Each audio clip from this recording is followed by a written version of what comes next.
Everyone, मेरा नाम मोनिका है। मैं आइल्स 9 से हूँ। तो ये पिछली वीडियो में हमने इस रीडिंग को किया था। इस रीडिंग का हमने ये वाला क्वेश्चन मैंने सॉल्व किया था, which section contains the following information. तो अब इस वीडियो में हम करेंगे complete the sentences below, choose one word only. Now it is in trend, one word वाले fill in the blanks, one word वाला ही सब कुछ आ रहा है। तो इसमें 2 वर्ड्स 3 वर्ड्स में तो इजी हो जाता है वर्ड्स को चूज़ करना, बट जब वन वर्ड वाला होता है तो उसमें दिक्कत होती है कि कौन सा वर्ड छोड़ें कौन सा नहीं छोड़ें। That's more important. तो जैसे वन वर्ड का मतलब है, जैसे ये एक सिंगल वर्ड है, ये सिंगल वर्ड है। अगर आप जैसे यहाँ पे कुछ लगा है इसके आगे, तो अगर आप इसके साथ ए, द, ऑफ, इन भी लगा दोगे तो वो 2 वर्ड्स में काउंट होगा, एक वर्ड में नहीं। तो हमें वन वर्ड पे ही स्टिक रहना है। And then there are many situations जहाँ पे हमें लगता है कि दोनों वर्ड आनी चाहिए, किसको छोड़ें किसको नहीं। देखो यहाँ पे है, ये मैं आपको दिखाती हूँ कि एग्जाम्पल, आपको पता चलेगा आप कौन सा छोड़ना है। ठीक है, अब ये वाला भी देखो, प्योरली थ्योरेटिकल डिस्कवरीज। अब यहाँ 1 2 3 डिस्कवरीज मेन नाउन है। उसके बाद प्योरली एंड थ्योरेटिकल डिस्कवरीज जो है प्योरली शुद्ध, और थ्योरेटिकल है जो लिखा हुआ, थ्योरेटिकल मतलब प्रैक्टिकल जो किया हुआ है, वो डिस्कवरीज के बारे में बात हो रही है। लेकिन अगर हमें वन वर्ड लिखना है तो क्या काटना है, इसको भी काटो इसको भी काटो, सिर्फ डिस्कवरीज लिखेंगे। अब जैसे ही अनएंटिसिपेटेड एप्लीकेशंस मेन इंपॉर्टेंट है। वो कैसी हैं? अनएंटिसिपेटेड है, जिनको एंटिसिपेट नहीं किया जा रहा था। और एंटिसिपेटेड अगर लिखा हो तो मतलब एप्लीकेशंस की क्वालिटी बता रहा है, ये डिस्कवरीज की क्वालिटी बता रहा है। तो हमें लिखना जब वन वर्ड होगा तो ये चीज़ें लिखनी होगी, ना कि ये सब दोनों नहीं लिखना होगा। ठीक है, तो अभी यहाँ पे ये समझ लो फिल इन द ब्लैंक्स है, कंप्लीट द सेंटेंसेस बिलो। तो ये जहाँ मैंने लगाया ये ब्लैंक्स हैं। तो इसको करना कैसे है, एक एक सेंटेंस पढ़ते जाएंगे और इसकी लोकेशन ढूंढकर आंसर ढूंढते जाएंगे। ऐसा नहीं है कि हम पूरे पढ़ के जाएंगे, इसमें नहीं पूरा पढ़ना है। इस वाले क्वेश्चन में पूरा पढ़ना मतलब पूरे क्वेश्चंस को एक बार पढ़ना है, अंडरलाइन कीवर्ड्स को अंडरलाइन करना है। फिर क्योंकि पूरा पूरा पैसेज में से इसके आंसर है ना, तो और लिस्ट ऑफ हेडिंग वाला क्वेश्चन उसको भी पूरा पढ़ कर जाओ आप। ठीक है, अगर वन बाय वन ढूंढेंगे तो फिर थोड़ा मतलब वो पहले से हमें आइडिया होगा कि ये कीवर्ड्स हैं, और हमने थोड़ा ऐसा मिलता जुलता पैराग्राफ यहाँ क्वेश्चन में पढ़ा था जब हम पैराग्राफ को पढ़ते हैं।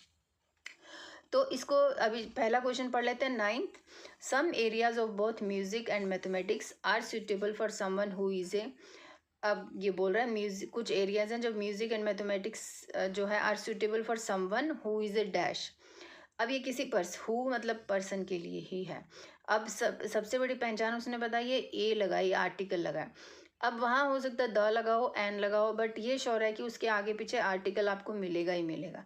ठीक है, तो अब ये कीवर्ड्स हमें ले जाएंगे लोकेशन पे। अब फर्स्ट टाइप का जब हमने क्वेश्चन किया था तो हमने तो पूरा पैसेज ही पढ़ लिया। अब हम कहाँ ढूंढेंगे? ऑफ कोर्स ये फर्स्ट पैराग्राफ से ही ढूंढना शुरू करना है। ठीक है, तो फर्स्ट आप मेरे साथ प्रैक्टिस भी करना है। बिफोर सब्सक्रिप्शन आपको क्या करना है, लास्ट में यही सब कर देना। उससे पहले एक रिक्वेस्ट है, आप मेरे साथ प्रैक्टिस करोगे। कैसे प्रैक्टिस कर सकते हो? मैं आपको पूरा पैराग्राफ दिखा रही हूँ, साथ में क्वेश्चन भी दिखा रही हूँ, सो दैट आप क्वेश्चन पैराग्राफ भी पढ़ोगे और क्वेश्चन भी पढ़ोगे। ये फर्स्ट पैराग्राफ है अपना, और यहाँ हमें म्यूजिक एंड मैथमेटिक्स वर्ड ढूंढने हैं। ठीक है, so occasionally in some difficult musical composition and there are beautiful but easy part, so simple. ये देखो आर्टिकल आ गया ना, तो मैथमेटिक्स भी दिया है। अब इसको ध्यान से पढ़ते हैं। Occasionally in some difficult musical composition, music word आ गया, and there are beautiful but easy parts, so simple a beginner could play them, मतलब बिगनर उसको प्ले कर सकता है। So it is with mathematics as well, मतलब जैसे musical composition के साथ बिगनर कुड प्ले कर सकता है तो मैथमेटिक्स के साथ भी कर सकता है। और इन दोनों सेंटेंस को मिला के उन्होंने यहाँ एक सेंटेंस बना दिया। तो बिगनर के बारे में है, are suitable for beginner means they could play them, तो यहाँ हम बिगनर लिख देंगे। ठीक है, ये ऐसे क्वेश्चंस इजी होते हैं ढूंढने, कोई प्रॉब्लम नहीं है इसमें। 10th है, it is someone possible sometimes possible to understand advance. देखो अभी मुझे एडवांस मैथमेटिक्स वाला वर्ड, जो एडवांस वर्ड है ना, ये दिख रहा है कीवर्ड, इसको क्या चेंज करेंगे, it is possible to understand advance mathematics using no more than a limited knowledge of, किसी चीज़ की लिमिटेड नॉलेज होनी चाहिए। नॉलेज वर्ड भी मुझे मिल गया, एडवांस एंड नॉलेज वर्ड, ये दोनों वर्ड्स हमें लोकेशन तक लेके जाएंगे। जहाँ पे इसकी लोकेशन नहीं थी उसके आगे ही पढ़ना शुरू करेंगे, और यहाँ ये ब्लैंक है। तो यहाँ अभी हम पढ़ते हैं नेक्स्ट लाइन। उसके बाद there are some discovery that do not depend, ये एडवांस वर्ड तो ये रहा ना। देर आर, ये हमने निशान क्यों लगाया, जब हमने विच section contains the following information के लिए जब पैराग्राफ पढ़ रहे थे तो जल्दी जल्दी जब हम उसको स्कीम करते हैं तो उस टाइम पे जो इंपॉर्टेंट वर्ड्स लगते हैं उसको हम अंडरलाइन भी करते हैं, सर्कल भी करते हुए चलते हैं। देखो कुछ अंडरलाइन है कुछ सर्कल है। तो एडवांस मैथमेटिक्स यहाँ है, नॉलेज ये यहाँ है, तो क्यों ना अब यहाँ से पढ़ना शुरू कर देते हैं। नॉलेज यहाँ है और ये यहाँ तक फिनिश हो रहा है सेंटेंस, पढ़ लेते हैं इसको जल्दी से। There are some discoveries in advanced mathematics, but that do not depend on specialized knowledge, not even algebra, geometry. Instead, they may involve at most a little arithmetic. देखो यहाँ पे क्या था, ए लिटिल को लिमिटेड बनाया, knowledge ऊपर लिखा था, little arithmetic, little knowledge of arithmetics. अब इतना तो उन्होंने इसको पैराफ्रेजिंग तो कर दी है ना। ये देखो नॉलेज है, फिर उसके बाद at most a little arithmetic, A limited knowledge of arithmetic. अब यहाँ हम जैसे स्पेलिंग लिखी होंगी ना बिल्कुल सेम ऐसे ही लिख कर आनी है। अगर अपनी तरफ से जल्दी जल्दी लिखोगे कुछ ना कुछ मिस हो जाएगा वर्ड, वो सेंटेंस रॉन्ग हो जाएगा, मतलब वर्ड आंसर रॉन्ग हो जाएगा। 11 the writer intends to show that mathematics require thinking as well as analytical skills. Writer का इंटेंशन है कि मैथमेटिक्स बताना चाह रहा है कि रिक्वायर थिंकिंग एंड एनालिटिक। तो यहाँ पे एक ब्लैंक है, ढूंढना है। अब यहाँ पे हमें देख लेते हैं, हमें यहाँ तक हम पढ़ चुके हैं, ठीक है। उसके बाद each of the 8 chapters in book illustrate this phenomena, anyone can understand every step in the reasoning the thinking word यहाँ आना शुरू हो गया है। In each chapter uses elementary arithmetic and sometimes not even. Thus all readers will have the chance to participate in mathematical experience. अच्छा हाँ, तो ये जो राइटर की बात हो रही है, राइटर ही बोल रहा है कि सब रीडर्स को चांस है मैथमेटिकल एक्सपीरियंस करने का, to appreciate the beauty of mathematics, to become familiar with logical क्या होता है, एनालिटिकल स्किल्स। देखो ठीक है, लॉजिकल मतलब एनालिटिकल स्किल्स, एंड उसने थिंकिंग भी बोला है। एक वर्ड जो यहाँ रह गया है वो इंट्यूटिव, यहाँ हम इंट्यूटिव लिख सकते हैं,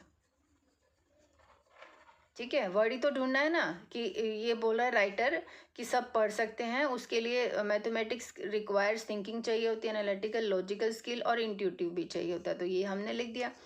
तो अब नेक्स्ट पे चलते हैं। Some books written by have had to leave, कुछ बुक जो written by have had to leave out mathematics that is central to their theories. अब ये थ्योरीज वर्ड को देख लेते हैं, और ये है ब्लैंक यहाँ पे। Some books written by dash, इसका मतलब किसने बुक्स लिखी, और थ्योरीज वाला वर्ड भी ढूंढते हैं। अब नेक्स्ट पैराग्राफ पे चलते हैं, क्योंकि ये हमारा पूरा हो चुका। थ्योरीज वाला वर्ड जो है ट्राई करते हैं नेक्स्ट में, अगर हमने कहीं अंडरलाइन किया हो, सर्कल किया हो, नहीं। अब मैं सिर्फ ये जो मैंने ये लिखे है ना इन्हीं को देख रही हूँ, उससे ज़्यादा नहीं। जैसे we are looking for some books written by, कोई किसी ने बुक लिखी है, एंड थ्योरीज। अब ये वर्ड्स को मैं ढूंढने लगी हूँ, इसमें नहीं है। नेक्स्ट पेज पे चलते हैं। तो देखो यहाँ पे थ्योरीज बुक मिल गया है, रिटन बुक्स में मिल गया है नेक्स्ट पैराग्राफ, तो मतलब हमारी लोकेशन यहीं पे ही है। तो other scientist have written books, तो देखो इतनी सी को ही उसने पैराफ्रेज किया। सम बुक्स रिटन बाय, किसने लिखी, other scientist have written books, तो हम यहाँ साइंटिस्ट डाल देंगे कि साइंटिस्ट ने बुक्स लिखी है, ठीक है। और थ्योरीज वर्ड यहाँ है।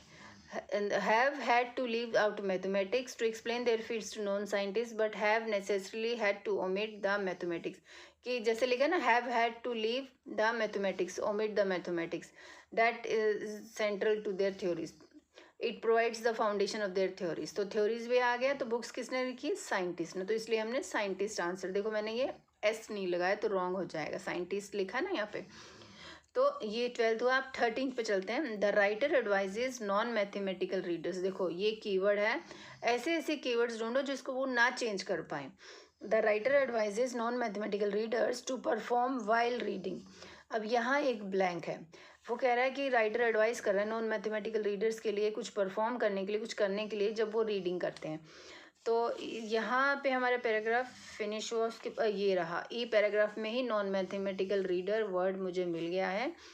Can go far in understanding mathematical reasoning, this book presents the detail that illustrate mathematical style of thinking. नहीं, अभी एक्चुअल हमें ढूंढना क्या है। सो एक्चुअल तो we are looking for non mathematical, जो ये रीडर्स हैं वो क्या कर रहे हैं वो ढूंढना है ना। Can go far in understanding mathematical reasoning, so readers to perform, मतलब उसको अंडरस्टैंड क्या करने के लिए बोला, अंडरस्टैंड करने के लिए क्या, मैथमेटिकल रीजनिंग। तो क्या लिखना है, कौन सा वर्ड आएगा, रीजनिंग ही आएगा, मैथमेटिकल नहीं आएगा। यहाँ पे हम लिखेंगे रीजनिंग, ठीक है। तो अब हम 14th करते हैं। 14th question, a lawyer, lawyer word को they can't change, found that studying, यहाँ पे एक ब्लैंक है, studying helped even more than other areas of mathematics in the study of law. Okay, तो हम लॉयर को ढूंढ लेते हैं और लॉ इसको भी ढूंढ लेते हैं। तो लोकेशन हमें जो ये जो नॉन रीडर वाली उसके बाद के पैराग्राफ में लॉयर नहीं है, बट लास्ट पैराग्राफ में मुझे याद है लॉयर वर्ड था। मेरे साथ साथ प्रैक्टिस करो, you will get benefit. Lawyer word यहाँ है, उसने पॉइंट दिया, although I had no background in law not even one political science course, कि उसके लॉ वाले बैकग्राउंड में कुछ नहीं था, पॉलिटिकल साइंस में भी कोई इंटरेस्ट नहीं था। I did well at one of the best school, उसने बहुत अच्छा किया one of the best law schools में। I attribute much of my success, means मैंने क्रेडिट उसको देता हूँ। There to having learn through the study of mathematics, study mathematics की स्टडी से मैंने लर्न किया, उसको मैं सक्सेस मुझे उससे मिली। And in particular theorems how to analyse complicated principles, तो यहाँ पे मैथ की भी बात कर रहा है, थ्योरम्स की भी। तो यहाँ पे क्या बोल रहा है, a lawyer found that studying क्या, studying theorems helped even more than any other areas of mathematics in the study of law। तो कह रहा है कि थ्योरम जब पढ़ी उसने, अब यहाँ पर्टिकुलर थ्योरम्स, पर्टिकुलर नहीं आएगा, थ्योरम्स आएगा बस, ठीक है। थ्योरम की स्पेलिंग ठीक से लिखो। That studying theorems helped even more then any other areas of mathematics in the study of law. तो ये अपना फिल इन द ब्लैंक्स हुए। ओनली वन वर्ड, देखो हमने वन वर्ड लिखे, एक एक करके क्वेश्चन पढ़ा, लोकेशन ढूंढी, सब कुछ, सब इम्पॉर्टेंट कीवर्ड्स है, कीवर्ड्स से फिर हमें लोकेशन मिलेगी तो हम आंसर भी ढूंढ पाएंगे। Thank you so much. करना कैसे, जैसे लिस्ट ऑफ हेडिंग में हम सभी के सभी ऑप्शंस को पढ़ के चलते हैं, ऐसे ही इसमें भी हम सभी पढ़ेंगे।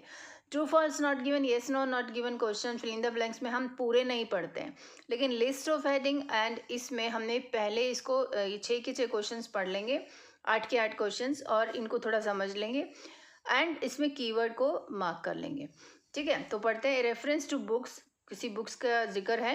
डैट अज्यूम भी करता है a lack of mathematical knowledge, maths की नॉलेज नहीं है, ठीक है।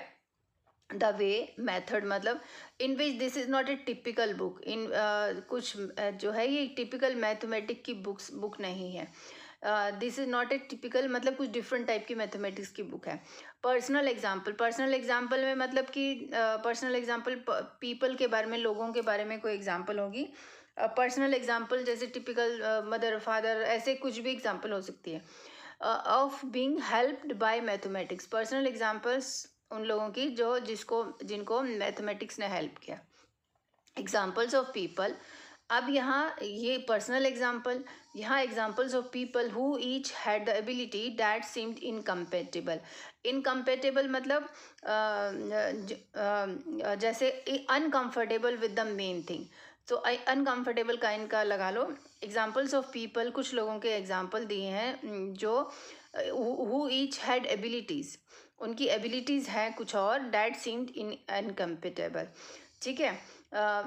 फिर उसके बाद है mention of different focuses of books, कहीं पे बुक्स का डिफरेंट फोकसेस के बारे में बताया होगा अबाउट मैथमेटिक्स, कि कोई बुक होगी उसमें डिफरेंट फोकसेस, बुक किस पे फोकस करती है, क्या क्या बता रही है अबाउट मैथमेटिक्स, वो कहीं लिखा होगा। कॉन्ट्रास्ट, सो कहीं कंपैरिजन होगा, contrast between reading this book, मतलब मैथमेटिक्स की book, and reading other kinds of publication, ठीक है। सो तो कॉन्ट्रास्ट, नॉट नेसेसरी कि आपको कॉन्ट्रास्ट वर्ड मिलेगा, हो सकता है आपको contrast word, comparison word, between word नहीं ना भी मिले, ठीक है। जहाँ पे ये मैथमेटिक्स की बुक और जहाँ पे अदर काइंड ऑफ पब्लिकेशन के बारे में बात होगी तो आप समझ आना ये वही है। एक क्लेम, किसी राइटर का क्लेम है that the whole of the book is accessible to everybody, कि पूरी की पूरी बुक जो है सबको एक्सेसिबल है, सब कोई इसको पढ़ सकता है। Reference to different categories of intended readers, जहाँ पे कहीं पे रीडर्स की इंटेंडेड होता है प्लान्ड रीडर्स। अब यहाँ रीडर्स की कैटेगरीज के बारे में बात हो रही है ऑफ दिस बुक। जो ये बुक है इसको अलग अलग रीडर्स किस किस वे में पढ़ते हैं। ठीक है, तो अब हमने सारा पढ़ लिया, अब पैराग्राफ वाइज पैराग्राफ पढ़ लेते हैं। इट्स इम्पॉर्टेंट कि पैराग्राफ को जल्दी जल्दी पढ़ना है और कुछ मीनिंग निकल के आता है, एज वेल एज कुछ ना कुछ तो कीवर्ड इनमें से मैच हो रहे होंगे, फिर थोड़ा मीनिंग भी मैच कर लेंगे। तो पैराग्राफ पे चलने से पहले आपसे रिक्वेस्ट है सब्सक्राइब एंड लाइक भी कर देना, लेकिन उससे भी एक बड़ी रिक्वेस्ट है, आप मेरे साथ प्रैक्टिस करोगे। प्रैक्टिस कैसे करोगे? देखो मैं अभी पूरा पैराग्राफ आपको दिखाऊंगी, जस्ट 1 मिनट। ये देखो मैंने पूरा पैराग्राफ दिखाया, जल्दी से इसको आप प्रैक्टिस तो कर ही रहे हो, आप जल्दी से इसको गो थ्रू हो जाएं। एंड साथ साथ में कोई भी इंपॉर्टेंट वर्ड आए तो उसको अंडरलाइन और सर्कल करते हुए चलना, फिर उसके बाद देखते हैं क्या बोल रहा है। ओकेजनली इन सम, जैसे मैं फास्ट पढ़ रही हूँ ऐसे ही आपको बिल्कुल फास्ट पढ़ना है, ऐसे धीरे धीरे पढ़ोगे। Occasionally in some difficult musical composition, ऐसे तो आपकी ट्रेन निकल जाएगी, आप कभी भी रीडिंग 60 मिनट्स में 3 रीडिंग पैसेज कंप्लीट नहीं कर पाओगे। Occasionally in some difficult musical compositions there are beautiful but easy parts, so simple a beginner could play them, so it is with mathematics as well. So musical composition और mathematics को एक साथ बता रहे हैं। There are some discoveries in advanced mathematics but do not depend on specialized knowledge, not even on algebra, geometry, trick। देखो अलग से वर्ड है, मैंने इनको अंडरलाइन किया। Instead two odd numbers को भी लगा देती हूँ, is even and even each of the 8 chapters। अच्छा बुक की बात हो रही है। each of the 8 chapters in this book illustrate means depicts this phenomenon, anyone can understand every step in the reasoning, anyone। ठीक है, एक जगह था ना everybody claimed that the whole of the book is accessible to everyone, लेकिन थोड़ा सा और क्लियर कर लेते हैं।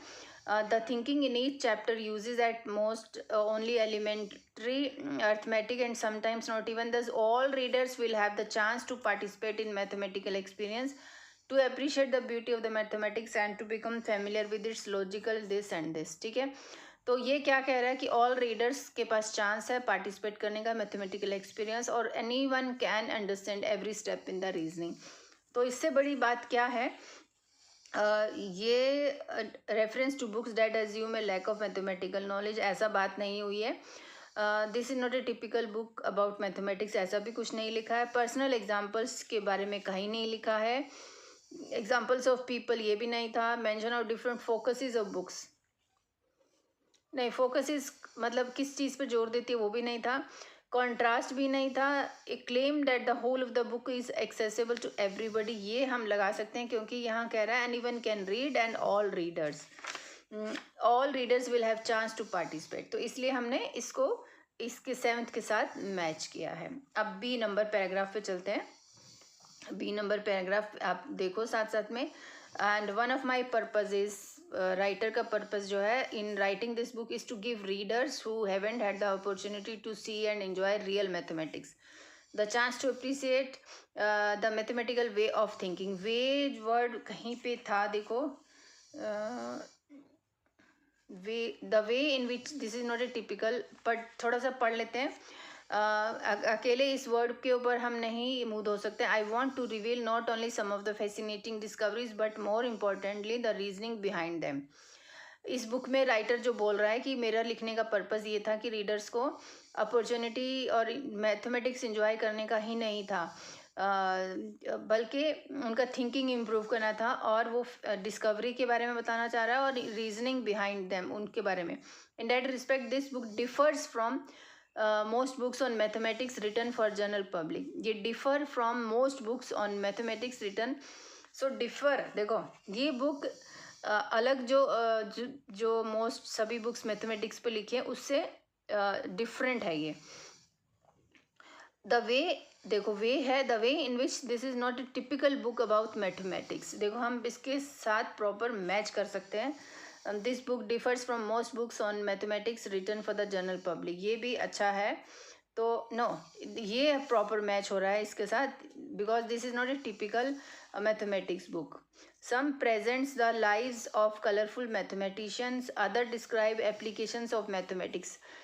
सो तो आगे देखो, इसमें others describe important applications of mathematics। तो important applications क्या होते हैं?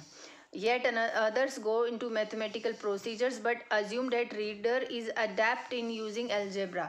तो ये assume कर रहा है कि reader adept in using, adept means थोड़ा सा expert in using algebra, ऐसा बोल रहे हैं।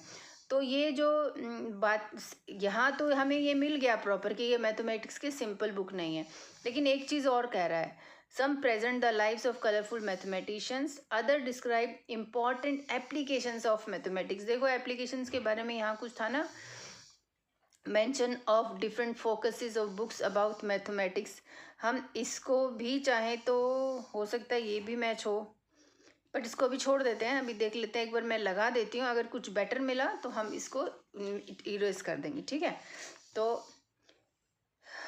यस, तो नेक्स्ट पे चलते हैं, C number paragraph. I hope this book will help the bridge notorious gap that separates two cultures, ठीक है, ह्यूमैनिटीज एंड साइंस, और should I say the right brain और left brain, as chapters will illustrate, mathematics is not restricted to the analytical and numerical. Intuition plays a significant role.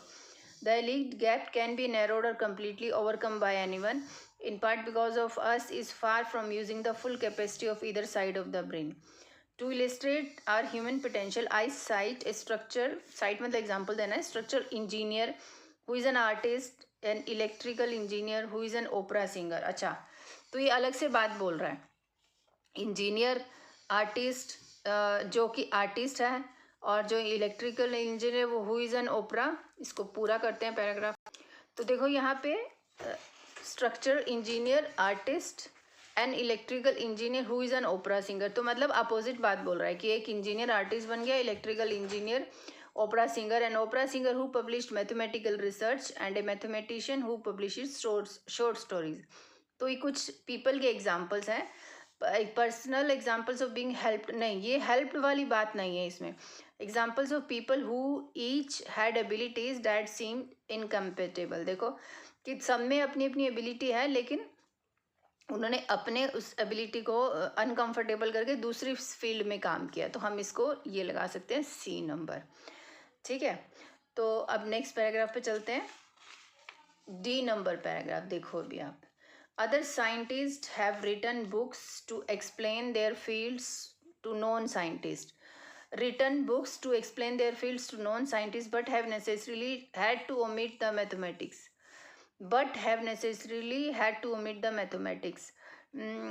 Have written books to, okay.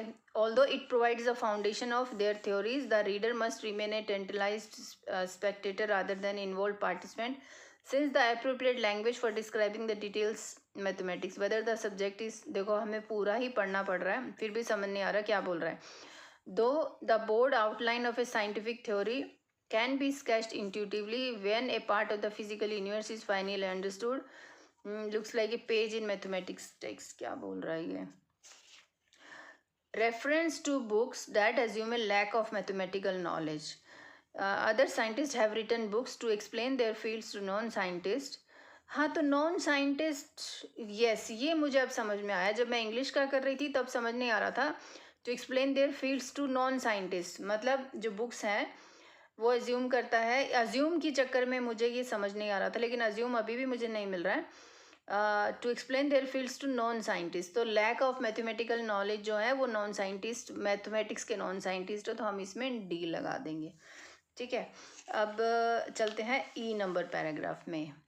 अब ई number paragraph क्या बोल रहा है, still the non mathematical reader, अब reader भी आ गया, can go far in understanding mathematical reasoning.